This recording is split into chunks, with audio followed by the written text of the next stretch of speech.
Hey guys, welcome back to another video. So here I have some Banlist predictions and kind of a wish list. But so right now I'm working on the Salamangreat combo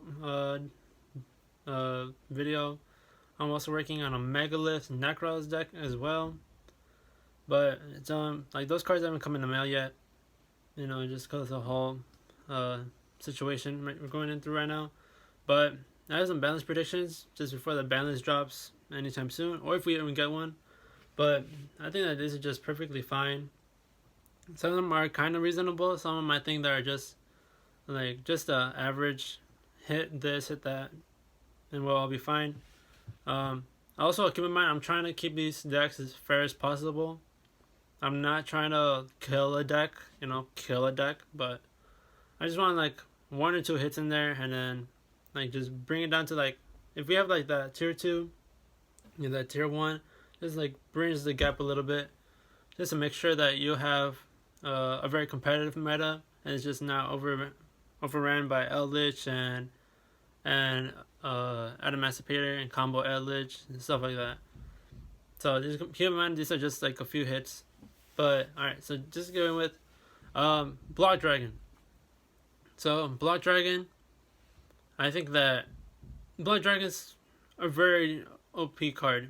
It's like very overpowered, very versatile. Just keeps on going, giving you extenders for days. Extenders for days. That's what Adamantipator is all about.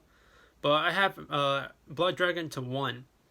The reason why is either it stays in your deck, or you search it out with Union Carrier, search it out with the Xyz rank 4. If not, you just can't search it. You could whiff it if you want, but I don't think that having Blood Dragon banned is just gonna over kill the deck. Not like kill it, but like it's gonna hurt a lot. So people might not want to be able to play Adamantipator. But I think Blood Dragon at 1 is perfectly fine. Search it or not, it's up to you. Also, I have Quackimero Guardian banned. The reason why I have Quackimero banned is because if you have a level 4 that can be normal summoned, and then just outright on your first summon already shut off almost all your hand traps in your hand, I don't think that's fair. The reason why hand traps was recreated was so we can interact with our opponent during their turn.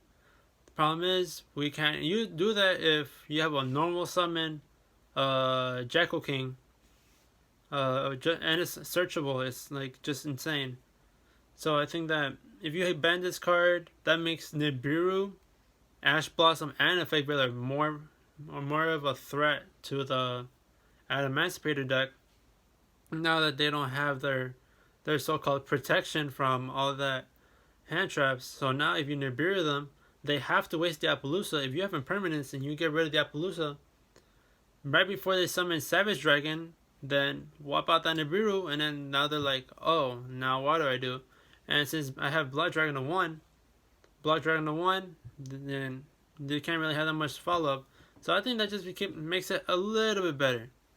Just like bringing it down like a little bit and making sure that those hand traps actually matter. But that's it for my Adamantipator hits.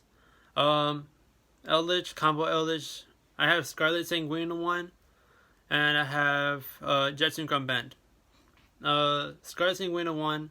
Just make sure that you don't have the Golden Lord already out on the board turn 1 or turn 0, depending on how you view it. But with Scarlet Sanguine, keep in mind with tuning, if they don't hit Jet Synchron and you have tuning and you mill that Scarlet Sanguine, that makes it even harder for the deck to recover. Now that they don't have a way to get Golden Lord out just by itself.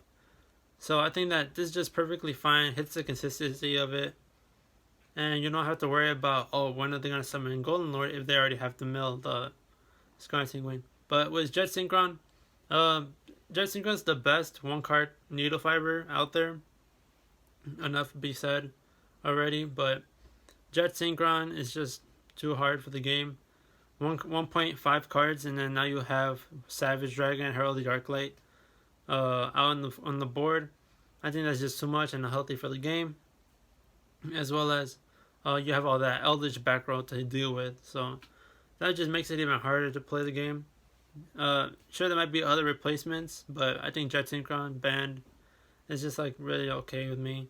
We're trying to give a little bit of like leveling up, and since we're predicting the future, I have A Hero Lives to 2. A Hero Lives is perfectly fine. You want to just get rid of the not so good consistency of heroes. So I think A Hero Lives to 2 is perfectly fine. It does nothing. The deck hasn't really done much. It has a few tops here and there. People just play it. It's a fan favorite deck. I think it's just perfectly fine if you just give them a little bit of a bump, and I think it's perfectly fine. This one's perfectly biased, but I think Konami could be able to do this. I think Necros or Unicorn at 2. I think that this deck is just perfectly fine. No tops whatsoever.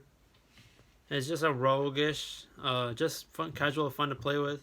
It's a fan favorite deck as well.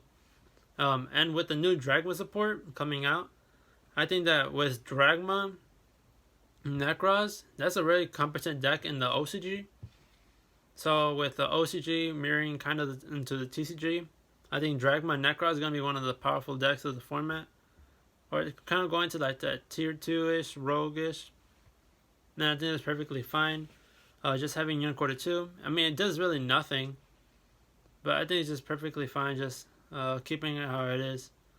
But I do have Sky Striker Widow Anchor to 3. With Widow Anchor to 3, we did have that luxury top from YNU a few days ago. You know, Ryan just made like the impossible possible, and his top with Sky Striker in 2020 of all places. So I think that Widow Anchor to 3 is perfectly fine. No one is just gonna be playing Sky Striker all of a sudden. It's a really good deck. It's fun. Your breaks board is really good. But I think it's just perfectly fine just having Widow Anchor to 3. I don't think multi rolls should be coming back or engaged. Those are just way too broken. But Widow Anchor is just another effect veiler or in like a mind control kind of situation. I think it's just perfectly fine. Other cards I have on this ban list is Dragon Buster to 3 and Totally Awesome to 3. You do not need these going into 2. No one's going to be playing a deck like that. I think that like Konami had a very frightening situation with Master Rule 5 where like, oh, so they're going to be having 3 Buster Dragons all over the place. We're going to have 3 Totally Awesome. These decks didn't do anything before Master Rule 4 or Master Rule 5. So why are they hitting them? They're not that good. Master Rule 4, sure, there are people play them every now and then. I think Paleozoic is a really good deck. I think ABC is just really good, decent, standing up negates and link claiming. But I don't think that having all this 3 Buster Dragons. Do you know how hard it is to put? I've played ABC before. Do you know how hard it is to summon 3 Buster Dragons? And in turn 1, and then having able to have 3 cards in hand with Infinity, that's hard.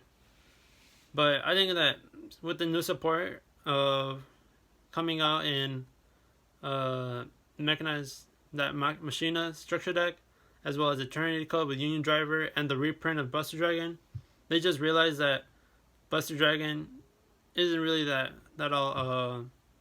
powerful in ABCs, as well as Totally Awesome. Mermail is a deck, but no one's gonna be playing that Frog Engine.